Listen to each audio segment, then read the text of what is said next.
after One-Up's grand return to racing action at Charlotte Motor Speedway last week.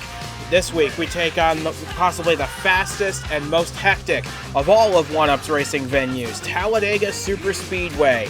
Set in Alabama, this racetrack, 2.66 miles, high banks, high speed, high intensity, and high risk, but high reward for those who can make it work. For 57 laps this afternoon, One-Up's finest will take on this behemoth to see who can score a potentially surprise victory to get themselves right back into the championship hunt as we get closer to the 1/3 mark of this 2026 season. And alongside me in the booth to bring you all the action for today's race is Jesse Turner, back with us once again. It is great to have you with us because this is Talladega. This is one a lot of people look forward to, and this is one a lot of people dread for probably the same reason. There's high risk, high reward if you're able to make it happen. That's right, man. Again, Talladega is such a notorious place in the motorsports world. It's a great track for the fans. They always know how to show up each year and know how to party and have a great time and maybe watch some carnage. But obviously, if you're a driver and a team owner in that regard, you dread coming to Dega because there's just so much unpredictability that comes with racing at a place like this. You got the draft, which requires drivers to run in big packs, and if somebody makes a small mistake, it could take out 15, 20, or even more cars in it. But if you're a fan in the grandstands, or if you're one of the two of us just observing all of it, it should be for a good, fun show. It's going to be a lot of fun for sure because so many drivers have big opportunities here that they wouldn't normally get anywhere else. With the draft being such a big equalizer, this could be the day we see our first-time winner of the 2026 season thus far. But with that being said, we can now bring you the starting lineup for today's 57 laps of action. And for the second consecutive race at Talladega, we have a Stormbreak Motorsports Mercedes on pole position. This time, it's Stephen Hunter, the 2020 Series champion, getting his first pole position in over 5 years. This could be a big opportunity for him to get his first Series victory since 2021. Alongside him, Cameron Brennan, normally a road course master, but he does have a Nitro National Series win at Daytona, a very similar track to this. We'll see what he can do as he rolls off from second. Emma Kruger, a former Daytona 500 winner, in third. Ryan Griffin, the Las Vegas winner, in fourth, with Julio Cesar rounding out the top 5. Devin Fair comes from 8th. He's trying to keep his top 10 streak alive and plays very hard to achieve a consistent result. Brian Grigsby, the almost story from Charlotte last week. He starts 10th with the winner from that race, Myles Mashburn, going for 3 consecutive wins, starting in 7th place. But like I said, this is a very good opportunity for a lot of guys looking for their maiden wins in the series. You look to guys like Cameron Brennan, Ryan Reed, Brian Grigsby, just among those in the top 10. Cody Goforth just outside the top 10. There's a lot of opportunities for these guys, so look for them to make a big impression early. That's right, and you can even go as far back as 42nd. Roberto Crown Jr. Crown just has much of an equal shot to win as all the other 41 competitors ahead, but a driver I am going to keep an eye on is the guy starting 18th, the Daytona 500 winner, Jake McMillan. Obviously, he's got a lot of skill on these drafting tracks, so who's to not say that McMillan could sweep the 2 Superspeedway races to start the 2026 season, so I'm going to keep my eye on the 42 car in particular. Very solid point to be made, that is for sure. But with that being said, we've got 42 of One-Up's finest drivers ready to take on Talladega, and I think it's time to get the action underway, don't you? This is the One-Up Superstar Series from Talladega, Alabama, and the green flag set to get this great race underway in just a short while. Stay tuned for this one, folks. You are not going to want to miss a second of any of the action to come. For the second race in a row here at Talladega, we've got a Stormbreak Mercedes on pole position. What can Stephen Hunter do with it today? The field rolls into the restart zone, the green flag is out, and for 57 laps, we are racing at Talladega. Looks like an even launch actually for the front row, but behind them, Emma Kruger in the 70 did not get a good launch, and she falls off the bumper of the 31 of Hunter. That could give that outside line a good run of momentum as we roar our way through the 33 degrees of banking in turns 1 and 2 for the first time today. Off at turn number 2 onto the Alabama Gaines super stretch. One of the longest super stretches here on this calendar, and there they go, start to go 3 wide down the middle of the back straightaway. You see all the eager fans on the camper section on the back straightaway. Down into turn number 3, it's the rookie of Cameron Brennan showing the way. He was able to get a nose ahead of the 31 of Hunter, but now coming back around out of turn number 4. Now, by this time, they're going to be finally up to full song, but it's the 90 car leading a 4-wide charge for second place. I was going to say, Julio Caesar's trying to join his teammate up there, but he might not get that opportunity. Just look at Myles Mashburn. From 7th on the grid, he's already making a move for second as we start the second lap. He's getting a push from Brian Reed, who's had a rough form of races lately. Hopefully he can right the ship at Talladega. He's getting a push from Cody Goforth. Bit of a home game for that 64 car, hoping he can have a strong run after an early DNF at Charlotte. He's got Patrick Smith behind him, but down in the turn 3, Brennan's been caught by Myles Mashburn. He's being passed by Myles Mashburn. Brennan's going to back up to his teammate in the middle lane, but this 72 picking up right where he left off at Charlotte last week. He is going to likely lead the second lap of this race. There goes that 70 Deuce, trying to look for a third consecutive win like you said in the pre-race. You know, picking up the big win out at Charlotte over Brian Grigsby. I'm sure Grigsby's going to find his way to the front of the field eventually in that number 9 machine, but again, with this place being such a opportunity race for so many drivers, I mean, who's to say that the 58 of Reed or the 64 of Goforth could dethrone the 72 and maybe fight for the win themselves? But again, we still have a long way to go as Patrick Smith now looks to go to the inside of Goforth and catch up with the top 2. Here he comes.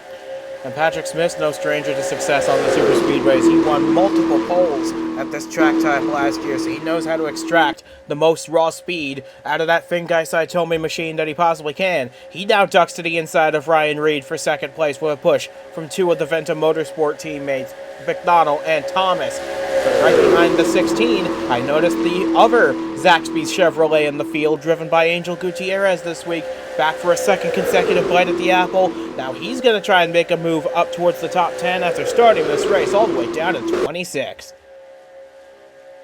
There you see behind that car there, I see the 91 of Nick Ortiz, the 83 of Duke Ansack. I mean, many guys that typically run near the back of the field on most weeks. There you see behind that 66 of Gutierrez, they got just as much of a shot to win right here. And we got a newcomer in the field, the 85. You can talk about him. Absolutely. Jared Shank is a known Superspeedway expert in the Nitro National Series. On debut last year at Daytona in the Nitro National Series, he finished on the podium. He's had several other strong runs, tried to make the Daytona 500, didn't make that happen, but this is his Superstar Series debut, and on just the 5th lap of the race, he's already fought his way to the top 10, or there or thereabouts. The That One Racing Team Ford is putting in a strong showing for their first time in the big dance. Yeah, real good opportunity for Shank.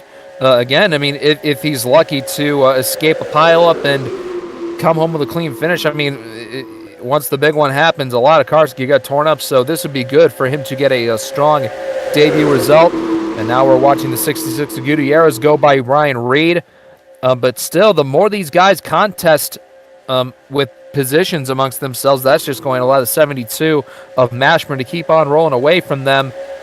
But so Gutierrez, he's going to try and get some help from Logan Williams and also the Crossroads Stormbreak driver Bobo Jones as Zachary Fitzwater. He's fallen well behind off the pace, as well as Echo Evans Ross.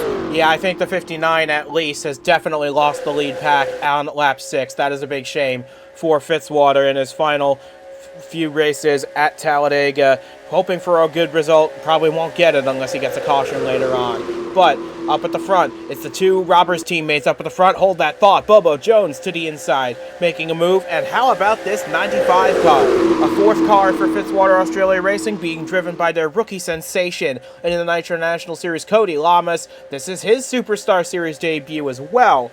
Lamas already has 2 victories this season in Nitro National competition. He's heavily rumored to replace Fitzwater himself at this team next year when Fitzwater retires, and Lamas giving this Carvana Dodge an excellent performance considering he started this race down in 29. Great to see out of the Florida driver, again getting his first splash into Superstar competition, just like Jared Shank but he's got the Daytona 500 champ, Jake McMillan, right behind him in car 42.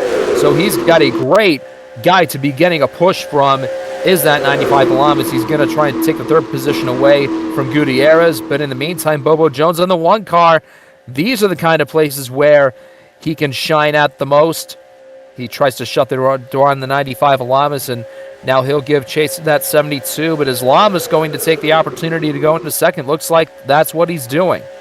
Jones shuts the door on him, tried to anyway, but then going back to what you were saying, this is a really nice opportunity for Bobo Jones. He is also a former Superspeedway winner. He's the winner of the inaugural race of this series, the first Daytona 500. He won that 6 years ago. Now he's looking to get his first win in such a long time here today in driving that 1 car for Stormbreak Motorsports, but he does get forced up to the high line by Cody Lamas. Now he gets a push from Zayden Davidson. That's another guy to learn from, as Davidson's got a lot of experience in this series already. He started down in 31st, and now he's getting moved up to the middle because Stephen Gale wants that spot from him. Davidson, though, it's a bit of a enigma, really. His time at Revolution Racing has been solid. It's been consistent, but in two and change seasons with the team, he only has 1 career win.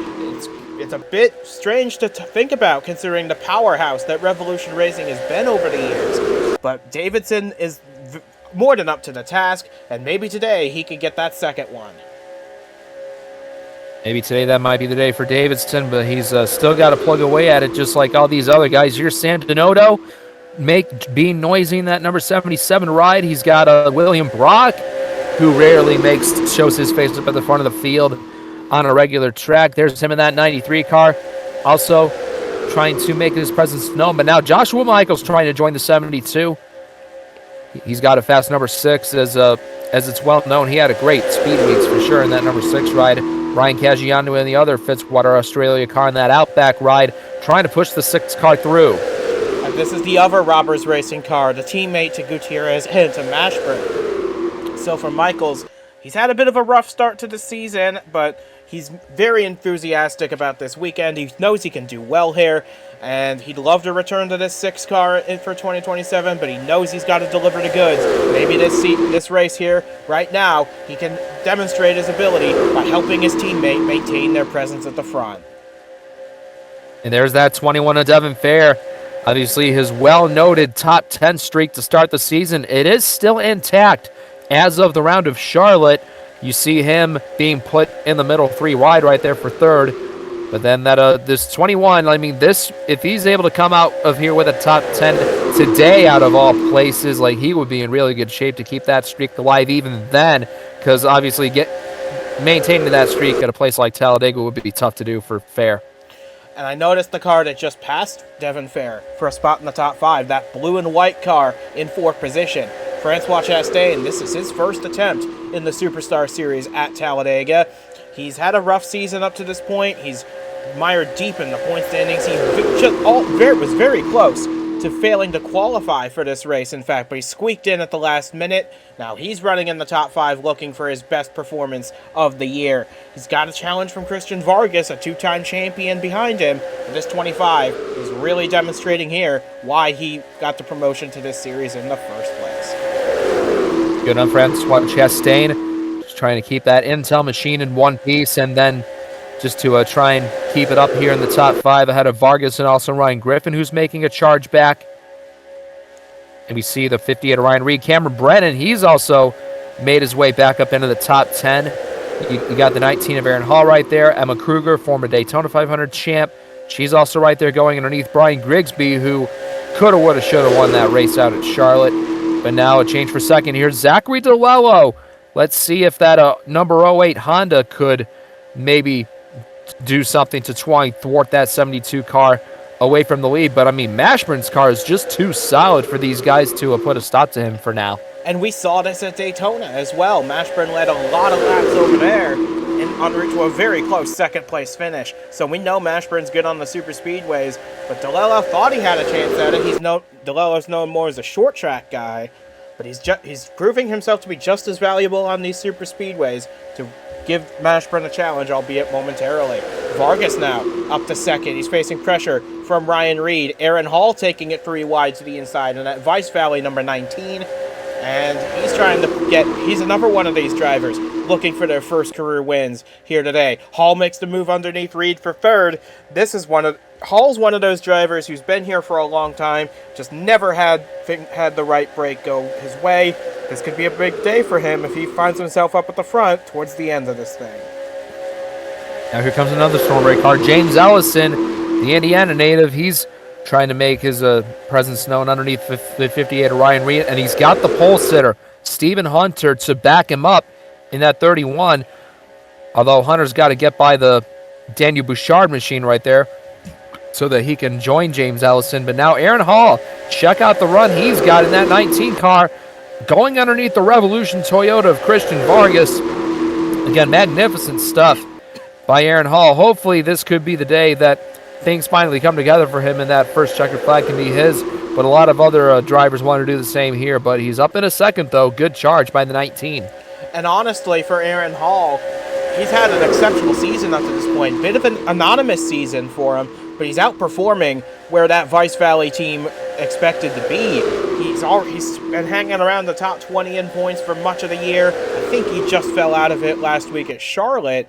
But he's doing a really nice job. I think he's exactly the driver that Vice Valley team needs, and he's demonstrating it right now, running second to Mashburn. But here's a guy who's had a rough go of things, Ben McDonnell in this 12 car, a perennial favorite for the championship most years. But he's had a rough go of things. He's got an average finish of about 21st. He's outside of the chase cut line after 8 races. That's a bit of an unheard of territory for the New Zealander. I'm curious to see if Ben McDonnell is able to claw back some ground in this race. He's trying to make it work underneath Aaron Hall, and he's got his teammate back there, Stephen Gale, a winner at Talladega in the past, willing to help him out, as it looks as though Justin Henley in the 43, Aaron Hall's teammate, on lap 16, might become the second driver to lose the pack here at Talladega. Now the 12 McDonnell, he's trying to hang on to second, but Stephen Gale and Stephen Hunter, both the Stevens on the inside to get ahead of that 12 car. And now Stephen Gale in the 52 trying to shoot up into second. But again, like, we see all these contenders come forth and they just as quickly go away. When they get up to the rear of the 72, it seems like whoever's in third, they get a little impatient, like Stephen Hunter, as you see right here.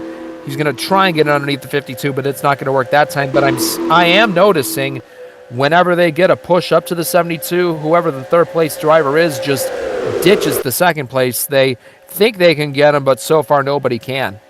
And this is a home game as well for Stephen Hunter in this 31 car from nearby Florence, Alabama, the inaugural series champion of the Superstar Series, Stephen Hunter. But now he gets moved up to the high side in favor of Lane Sanders, another Alabama native from Huntsville, trying to make a move himself up into the third position. He's a former winner here, to my recollection, as well. And he's getting help from Angel Gutierrez, albeit distant help. But he's up to the back bumper of Stephen Gale, and let's not forget Cody Lamas, the debutant for Fitzwater Australia Racing. He's getting a push from Keon Daly, the third driver out of the JHM stable. Again, what do we mean for both the Sanders car, for all the Sanders cars here? I mean, this is the track that they want to win at the most. I mean, definitely for if you're a resident of this state, just like all the Sanders guys and even Stephen Hunter, just it's important to win on home soil because the amount of confidence you get, as well as the popularity from the win, it can have big dividends. But now there goes the two of the Zaxby's cars, the two teammates from Roberts Racing, mirroring each other up at the front of the field. Gutierrez, is he going to maybe make a move on the 72? He thought he could get him a little bit loose, but it's not going to work that time. So Gutierrez is still going to choose to follow in Mashburn's tracks. And honestly, Gutierrez is just trying to demonstrate his abilities up at the front. He's happy to be a wingman for Myles Mashburn up at the front. That's who gave Gutierrez his big opportunity in one-up racing in the first place. And let's not forget, Mashburn's located not that far away from here in Tennessee. He's looking for a strong performance, his third such performance in a row, in fact. But here's Jake McMillan back in the latter half of the top 10. Like you said, he's won the Daytona 500 already this season, looking to go 2 for 2 in Superspeedway wins. He's giving a push to Roberto Crown Jr. in the 26, who makes a move on Bobo Jones now for 4th. That 26 car started shotgun on the field today, but it's only taken him 19 laps to get to the front. Again, good point, and that just illustrates the magnificence of Talladega. You can give a 41st or 42nd place starter like Roberto Crown Jr.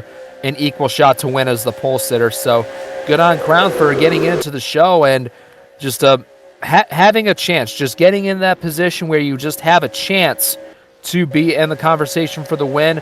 But now both the teammates for Roberts Racing just playing it patiently. They're going to have to wait for Joshua Michaels to make his appearance again in the 6th car. But we do see that 59 of Zachary Fitzwater lurking ahead in the distance. It'll just be a few laps, unless we don't get a caution between now and then, that they will catch that 59, and then we'll start to see some interesting things. Yeah, and Roberts Racing is doing a strong job controlling this race from the front, but Cameron Brennan's been a thorn in their side for a decent chunk of it. And now he's got his teammate back there, Julio Caesar. Going to try and get to the back of the 90 to give the Scotsman a helping hand to try and get by. He's going to try and make a move on one of the Roberts cars. Will Caesar go with him? Looks like he's going to try, and they're going to put Gutierrez up on the top of the track. Brennan better cross down in front of Caesar to get the draft, and sure enough he does. So now he's got a huge train of help behind him. Logan Williams, William Brock, Ryan Griffin making an appearance in the top 10. As Brennan, he's going to finally take the gamble, and could we see Myles Mashburn's run of 20 laps in the lead of this race come to an end here? Out of the trioval, that looks like that's exactly what's going to happen. Cameron Brennan back to the point. The first charge on Myles Mashburn that anybody has successfully made, and now Brennan was able to make that work. Kudos to that rookie driver in the City Machine. Now here comes William Brock. This is going to open the floodgates for new contenders, as there is the 59. They are going to catch him, if not by the end of this lap, the next lap for certain. But anyway, here's, Ryan Griffin going 3 wide. What a gutsy move by the Thingai Saitomi driver. The winner out at Las Vegas in that black and orange 02. Nick Ortiz is behind him. You got Emma Kruger in the 70, and there is the other Roberts Racing car, Joshua Michaels, in the 6, and now the pack is really starting to come together now that 72 is out of the lead. Yep, and a quick point on Nick Ortiz. That New England Cruisers team, they brought a big upgrade package to this weekend at Talladega. They wanted to get a big advantage over the rest of the field to try and bring them up the order a bit, because we know Nick Ortiz is a very capable one-up racing series driver, especially in Superstar competition. He just hasn't had anything go his way yet this year. But we know he is capable of winning races, and multiple races for that matter. So it's only a matter of time before we see Nick Ortiz back at the front of the field in good fashion, as the field does now catch Zachary Fitzwater. Brennan goes to the outside of him to try and put the Aussie a lap down. And now he tried cutting off Emma Kruger right there, but it didn't quite work out. But there's that 72 Mashburn. He was able to get by relatively clean. So now it'll provide Mashburn a chance to get back up to the front again. We know how strong that 72 car has been, just to be able to control the field for so long on his own. I feel like he's going to swallow up Nick Ortiz pretty easily, and yes, that's just what he set out to do. The aid of Logan Williams, he's going to try and give assistance to Ortiz's green 91, but I think it's going to be futile. There goes Mashburn up to second. He only has one more position to go, as here comes Kruger and Caesar with a big run of their own. One final point to make on Nick Ortiz. Like I said, he's a multi-race winner in this series. He's been to victory lane here 3 times.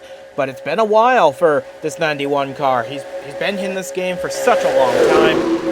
Rumors floated about that he could be hanging it up pretty soon, but he is demonstrating here in this race today that he's still got plenty of gas left in the tank, and even though he's been hung out to dry on the outside, I would expect that 91 to be right back into the thick of things before too long. Meanwhile, up at the front, it is Cameron Brennan leading the way from Emma Kruger now, and Myles Mashburn behind her, but Joshua Michaels now the lead charger for the Robbers Racing team. Now he gets up to second place with a push from James Ellison. I'm very curious to see if this 6 car has anything for Cameron Brennan to show the speed potentially that his teammate had.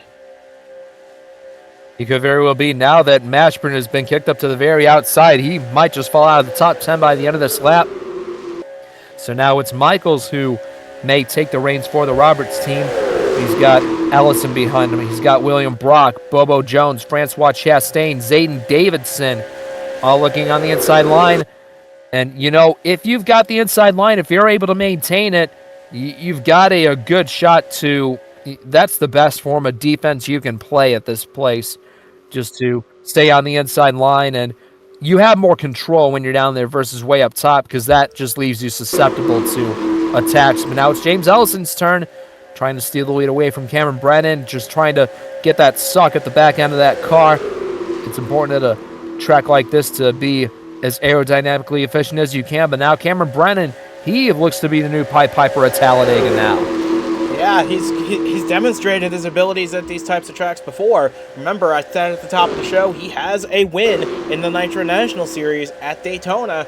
Although, he will readily admit to you himself, he is very much a road course racer through and through. He does not enjoy racing at tracks with only one directional change, but he's proven to be quite good at the high bank drafting tracks, and he is demonstrating that here today with a healthy lead at Talladega. Here's Devin Fair trying to make a move on his former teammate Zayden Davidson for the 4th position, giving a shove to this Genesis Engineering Dodge of William Brock. Now McDonald tucks in behind the 21, so we got a bit of a line forming on the inside.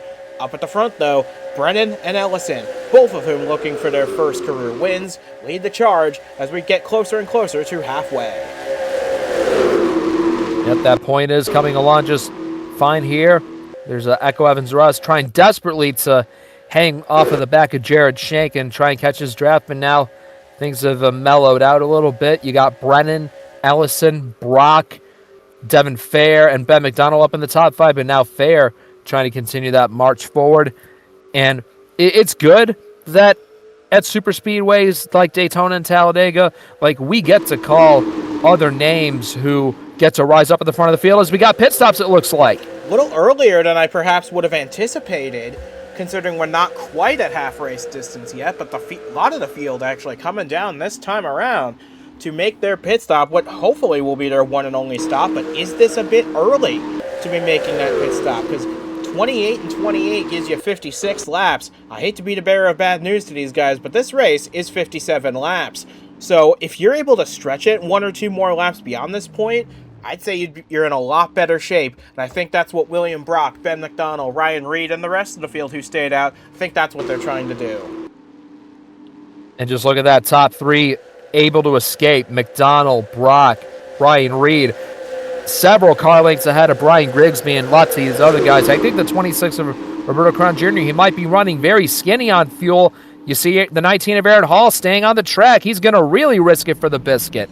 I like it, though, for Aaron Hall. What is there to lose at this point? And even if he is able to make it back to the pits this time around, on the fuel he's got, he is going to be in a really good shape as far as making it to the end of this race. Because if you pit at the end of lap 30, you know you're going to be able to make it to the end comfortably on the fuel you'll get on this stop. And I think Jake McMillan in the 42 is the only other car to stay out with Aaron Hall. So those two, if they're able to make it back to the pits this lap, they're going to be in a really good shape for the rest of this race. Man, that would be incredible for Aaron Hall and also Jake McMillan. They can definitely go the rest of the way on fuel confidently. Like, there's not even a shadow of doubt that they can. There's McMillan's 42, and there goes the 19 of Aaron Hall to pit road. Cody Goforth was able to get by him right there, but now it's the 19 of the 42. The final confirmed cars to make a pit stop. We'll have to see how they will be in relevance to everybody else as more people get off the pits. Here's Ben McDonald, leader of the second charge out of the pits, but up here are the first group, led by James Ellison now, who has gotten ahead of Cameron Brennan on the pit stops. He's got Devin Fair and Zayden Davidson right behind him. These guys are already up to mostly full speed, as McDonald, Brock, Reed, and the rest, they're still accelerating up to full song. But look at James Ellison being a bit of a cheeky play to use William Brock as a pick to keep Devin Fair from advancing on him. So Ellison's going to be in a really good position to get the lead of this race if he's able to run down Ben McDonald, who's still trying to get up to full speed in that 12. And they are all three wide behind James Ellison, but here comes Hall and McMillan off pit road. I don't believe they will be able to keep the lead, but still a bold strategy call, and there will be no doubt that they can make it to the end on fuel, but how well will they blend back up into the pack? That is the question, and that right there is the edge of the top 10. Aaron Hall's just going to miss out on it, but maybe he can blend in with this pack of 4 cars with Michaels and Sam Donato and those guys. But here comes Ellison charging for what should be the lead underneath Ben McDonald, and he's going to get it with ease.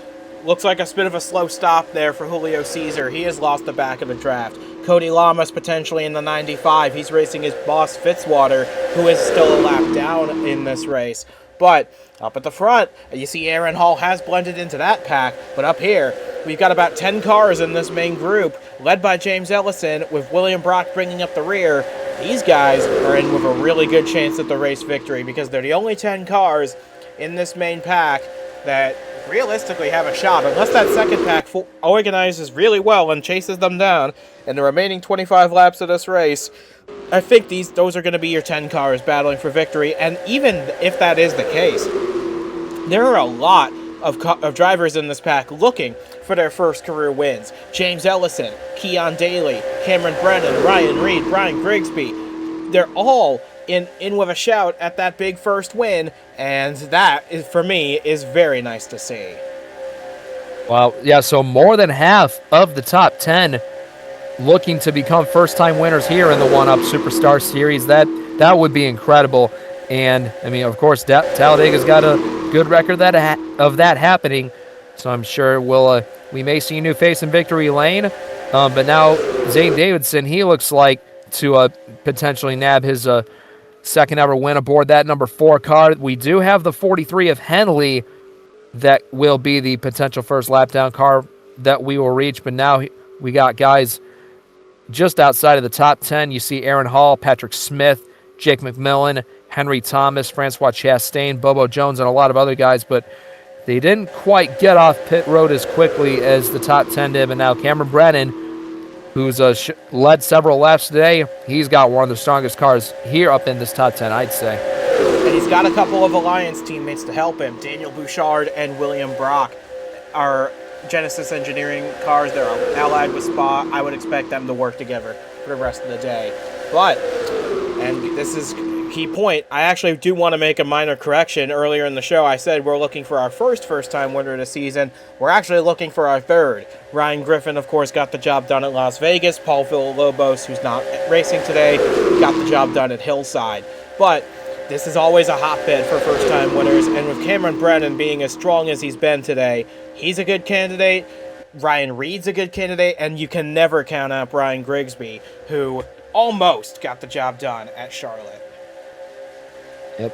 And now they are just a half second behind, but you see how big the gap is now behind the 93 of William Brock to 11th place, Angel Gutierrez, I believe. Now the 90 and the 4 looking to expand their lead from the 58 of Ryan Reed. And, yeah, I'm trying to look for that 43. I mean, we all know he's up ahead, but just how soon will they get to him? And there is Angel Gutierrez leading that one of Bobo Jones in 11th place. We'll have to check the margin between 10th and 11th and see if the 66 is really gaining on the top 10 or not. Meanwhile, up at the front, it's Davidson once again. This is another strong car we've seen today so far, and he's going to try and make a move on the 90 of Brennan for the race lead. This 4 car has had a lot of speed in his time at Revolution Racing. They finally found a solid driver to pilot this 4 car consistently, but he's just not able to get it to victory lane as often as I'm sure he or the team would like. His only win for the team came back at Hanford, California a couple years ago. So This is going to be a big moment for Zayden Davidson. If he can win this race, that's excellent. But I would love to see this 4-car back in victory lane, if for nothing else, to give Zayden Davidson job security at Revolution Racing, because they've got some good Nitro National Series drivers in Ashton Blevins and Cameron Lassard. If they feel this 4-car is not winning as much as they'd like it to, that could be a problem for the Aussie Zayden Davidson. But I have a feeling if he puts together runs like this, that he is going to more than easily keep that seat. That's right. Yeah, Davidson doing his part. You see Gutierrez, he's cut it down a few tenths. He's now 3.8 seconds behind leader Zayden Davidson. So whatever Gutierrez is doing to that second pack, it is working little by little, and they are actually getting bigger within the camera shot. And we will just have to see when they come up to Henley in the 43 how well they can get around that car. Hopefully as smooth as possible. Hopefully they won't encounter any choppy moves when they get around Henley. But if they get around him quickly, which Devin Fair hopes to do, then they could distance themselves well ahead of Pack 2.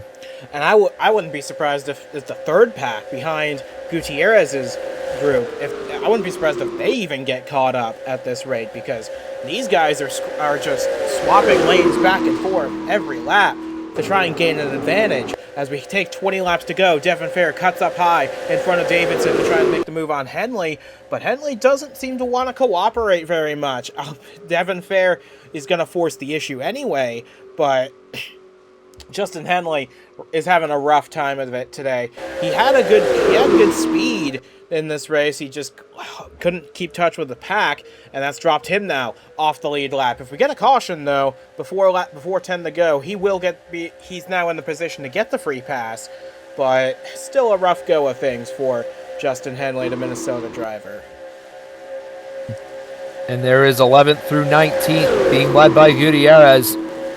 The margin last time by was 3.2 seconds, and if that 66 is running fast enough, it could be under 3 seconds by now. And now Fair, he was able to pass the 43 of Henley just fine, and now Henley, he's blended in with the pack successfully. And now we see Patrick Smith in the background trying to get underneath Gutierrez. I also see the 5 of Ryan Caggiano. We haven't got to mention him much. And he's also looking to be strong too.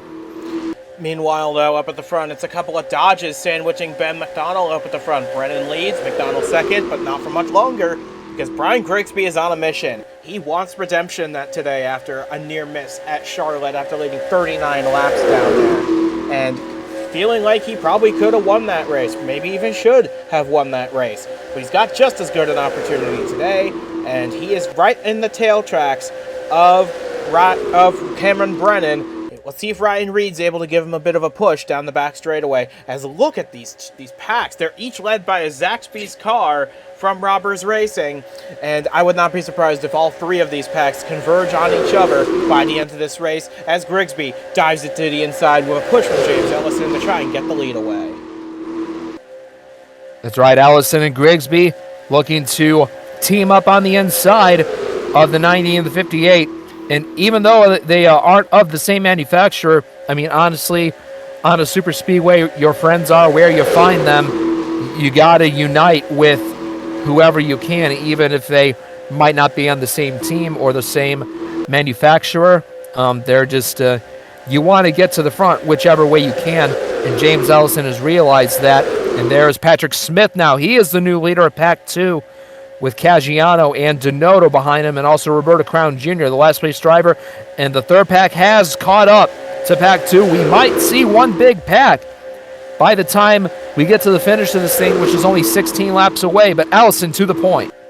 Yeah, I would not be surprised at all to see that, because you're right. The third pack has caught up to the second one. Now, they're going to be a lot bigger, with a lot more cars, and a lot more organized, probably, than this group of 10. And you look at the back of that group, you see Henry Thomas back there and a few others. They're running single file trying to get caught back up, and if those guys can keep working together like that, they're easily going to catch this lead group. Your winner of this race could very well not be from this top 10 at the rate these guys are going. Caggiano now moves up to 11th around Patrick Smith. He's got Donato pushing him. But yeah, we might not see the winner of this race come from these front 10 cars, plus Justin Henley, who's a lap down. At the rate they're going, we're going to have a pack of about 30 cars by the end of this. No, and that is bad news for the top 10. They got to find some sort of unity and just try and stay single file. They got to stop racing competitively. They got to start racing more sensibly, and they got to figure out who's going to lead, who's going to follow, because that second pack, it's under 1.8 seconds now. But, I mean, I guess the one blessing is they are 3 wide, just like the pack up ahead is. So this top 10 better hope that the second pack also races each other very hard.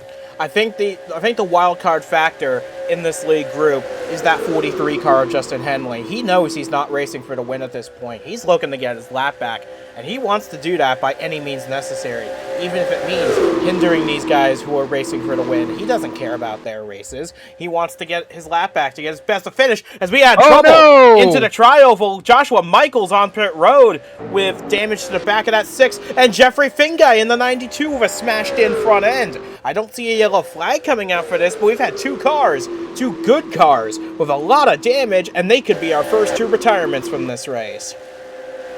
Oh, no, yeah, wonder if a collision may have happened at the back of the pack that they have just missed. And, yeah, Michaels is already out. Finguy looks to be the same, and that's a real tough break for both those guys, especially the 6 of Michaels, who had a very strong machine all day, and also a tough break for series debutant Jared Shank. He's lost the tail end of the draft, so he might be stuck with a 39th or so place finish. And now Ellison, all these guys in the first pack, they are afraid now because pack 2 has arrived. Yeah, we're going to get you a replay of the Finguy-Michaels incident after this race wraps up, because we didn't get a yellow flag for that. That's the second week in a row we've had a big incident that did not draw a yellow flag. I'm sure the series officials will be looking into their process of deciding a yellow flag for the next race, which is actually our all-star race, believe it or not. So very interested to see how they handle that. But up at the front, it's back to being Zayden Davidson in the lead with Ben McDonald second, 2 Oceanic drivers running 1-2. But yeah, you're right, this second group has arrived. Look at that, Henry Thomas with a huge head of steam up the inside. He's cracked the top 10, and he's looking to get more. But Cameron Brennan looking to dive back down to the inside of McDonald, along with Ryan Brock and Henry Thomas in the 16, a teammate to McDonald. Looks like he is the one guy who has broken free the furthest out of pack number 2. Here he comes 3 wide to the inside of the 90, or excuse me, the 93, I should say. We'll look at Stephen Gale and also Myles Mashburn. He's back to party, looking to break into the top 5. I see that Zaxby's ride also appearing. Yes, and he's also bringing Bobo Jones in the 1 car with him. Logan Williams is there. The 8 car looking for his first career win as well. Devin Farido tumbling out of the top 10. His top 10 streak could be in jeopardy at the rate they're going. We're coming to 11 laps to go this time. We have 38 cars on the lead lap, 40 of them still running, but the ones up at the front, they are giving us a fantastic show as we come to 11 to go. A lot of first-time winners still possible today, but it's Zayden Davidson who leads the charge. And Davidson's spotter is hard at work right now on the headset of Zayden Davidson, just telling him where the other cars are on the racetrack. Of course, Davidson's got the rear view mirror, but he can only do so much with it because you also got the spotter to rely on also. And there's the pole sitter, Stephen Hunter. I saw him back there way back in the 30s. That's tough to see for the pole sitter. But he's got his one teammate, Bobo Jones. Oh, he almost was able to block Logan Williams for second, but Williams is able to push through in that 8 car, trying to get help from Patrick Smith and Nick Ortiz. Yeah, we've got a lot of new faces, or rather returning faces, to the top 10. But it's Zayden Davidson who leads the way, coming to 10 laps to go at Talladega. We've got at least 24 cars in this lead pack that all think they're able to win today. But they've got to get past that FedEx Toyota of Zayden Davidson to make it happen. Notice Gutierrez is back up here in the 66 car up to 4th. We've seen that car go to victory lane with a first-time winner already this season. Could Gutierrez give Myles Mashburn a minor bit of a headache by winning this race? Because if he does, Mashburn's going to have to decide which of his 2 drivers he wants to send to the All-Star race next week. Wow, could be interesting to see. Now Ortiz, it's just he knows he's got a grand opportunity in front of him. Only that 4 car is the one that's separating him from a possible victory now. But Davidson, he's been able to fend off every challenge pretty successfully, I'd say. And it looks like we got about 20 or so cars that could be contending for this race win. You got Ben McDonald, who has fallen to the back end of the pack there, as well, along with William Brock. So back to around 20th place is where you find him. We see the 0-0 of Caesar up in the distance. Look at Ryan Caggiano way down on the inside. He's getting bold. And he's another driver looking for his first win in a very long time. Caggiano has not won a Superstar race in well over 6 years. This is a really big opportunity for this Australian native to get the job done and score Fitzwater Australia Racing's first win in the Superstar Series. But we still got a long way to go. We still got 8 laps of this race to go, in fact. And Caggiano, while leading at the moment, has got a hungry James Ellison in his rearview mirrors, the 3 car, looking for his first win in the big dance as well. They ought to be careful as McMillan makes a move to the inside of Devin Fair. But they know the laps are quickly ticking away, and of course the pressure's just going to keep building up, and these guys are going to make more bold moves, and hopefully somebody doesn't make a mistake and can cause a big melee. Now Caggiano doing his job, but Jake McMillan wants to take it from him in that 42. Through the trial they come. The fans just ecstatic in these seats. They know they're going to be in for a treat of a finish as it's now 6 laps to go. Cameron Brennan pushing the 42 through, but he's going to get shoved up by Stephen Gale.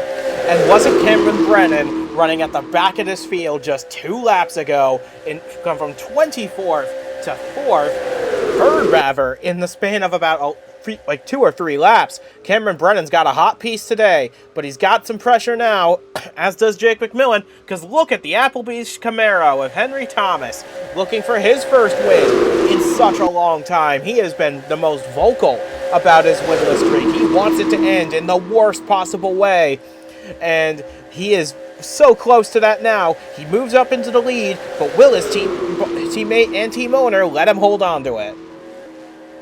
Doesn't look like he can. He's getting too much of a push from Daniel Bouchard to not make a move at him.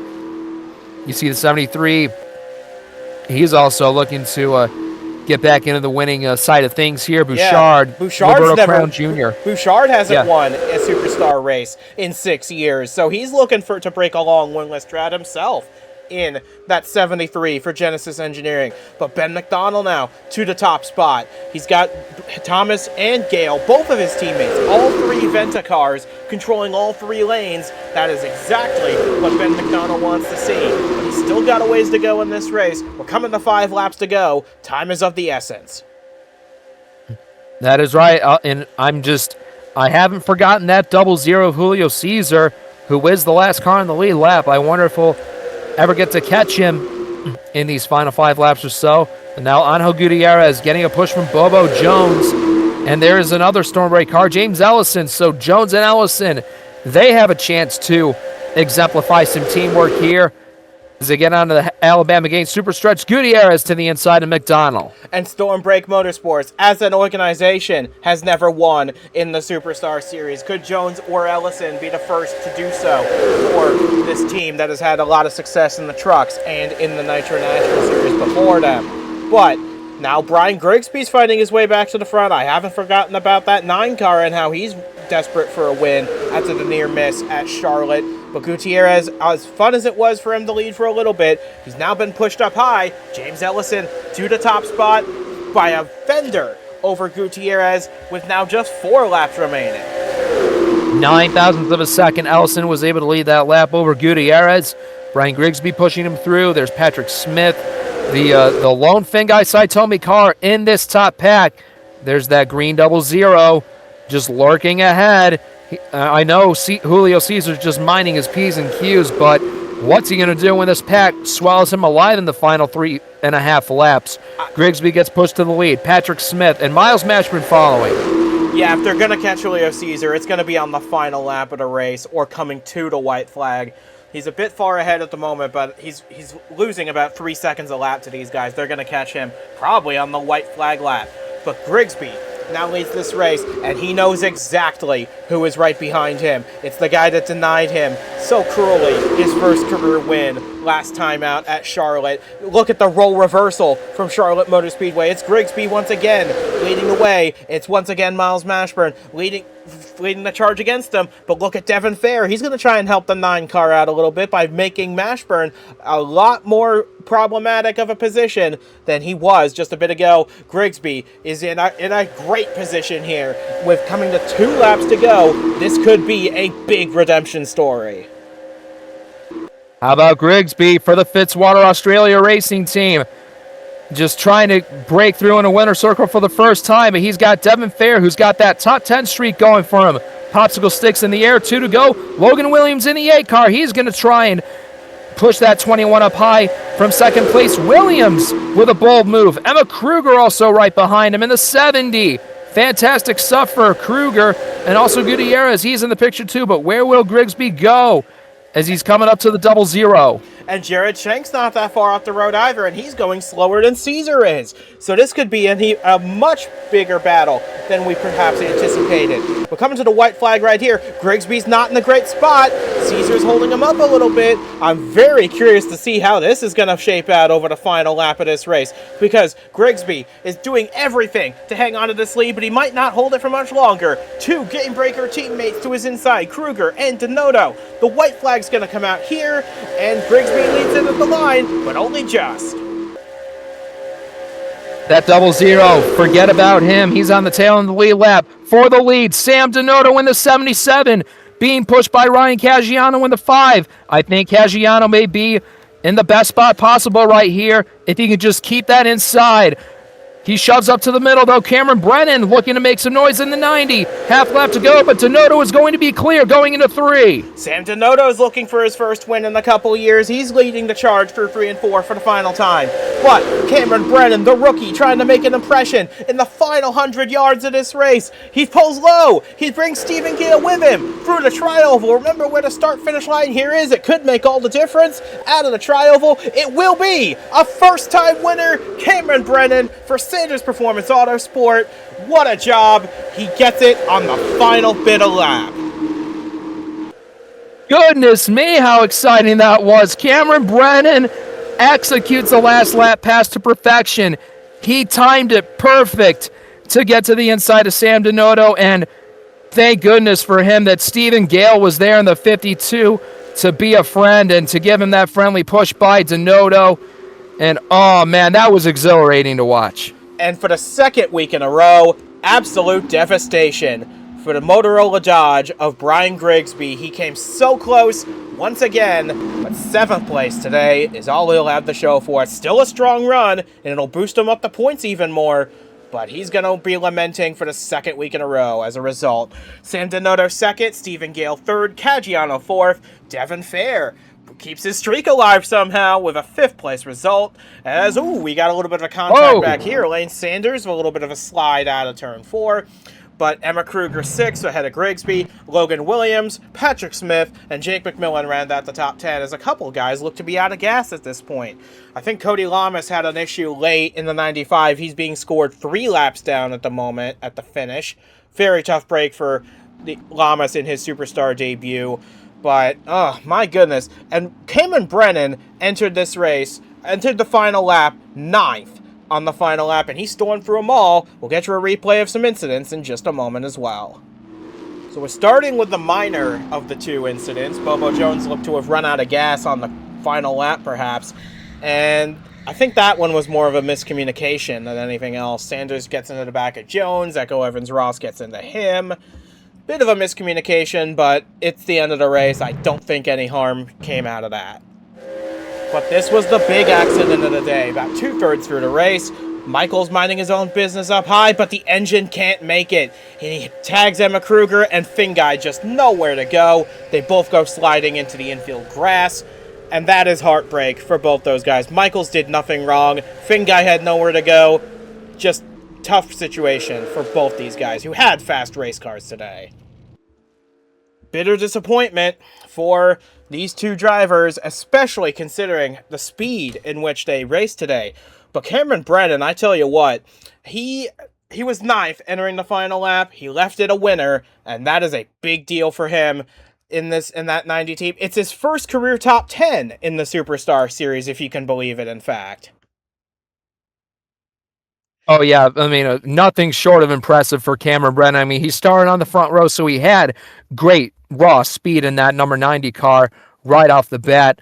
But, I mean, it wasn't like this was just a fluke. I mean, he made the right moves. He juked, he jived, he stayed alive the entire time and just made the pass count. The timing of the pass that he made on Sam Donota was just flawless. Again, he was fortunate to have Stephen Gale to push him along, but good to see a new face in victory lane, and these fans leaving here, they'll be sure to leave very satisfied with this finish as we head to our All-Star race next time. Which Cameron Brennan is now locked into, funny enough. So great stuff from him, from Jesse Turner, and from myself as well. Thanks for joining us at Talladega. We'll see you again at Iowa Speedway next week, where we go All-Star racing. But until we see you then, so long from Dega. Congrats to Cameron Brennan, our third first-time winner of the season.